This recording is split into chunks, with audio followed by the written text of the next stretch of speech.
Mahigit 651,600 pisong halaga ng pinatuyong marijuana sinunog sa Kibungan, Benguet. Diskubre at agad na sinira ng mga otoridad ang tinatayang mahigit 5 kilo ng pinatuyong marijuana stocks na may fruiting tops na may kabuoang standard drug price na 651,600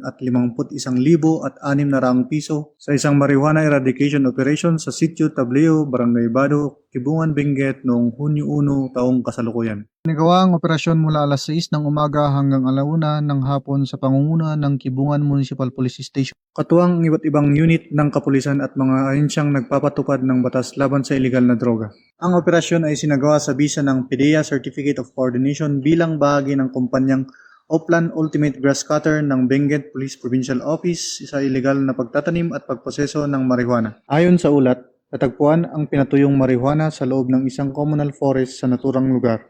Matapos itong maayos na maidokumento, agad na sinunog ng mga operatiba ang mga nakumpiskang marijuana sa mismong lugar ng operasyon. Kumuha rin ang mga otoridad ng sapat na sample na isusumite sa Regional Forensic Unit, Cordillera Administrative Region para sa kaukulang qualitative examination.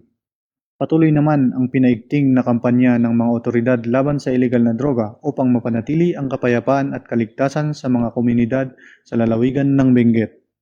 Mula dito sa La Trinidad, Benguet, ako ang inyong Police News Network Correspondent, Police Staff Sergeant Genuine Bulingan, alagad ng batas, tagataguyod ng Balitang Pulis.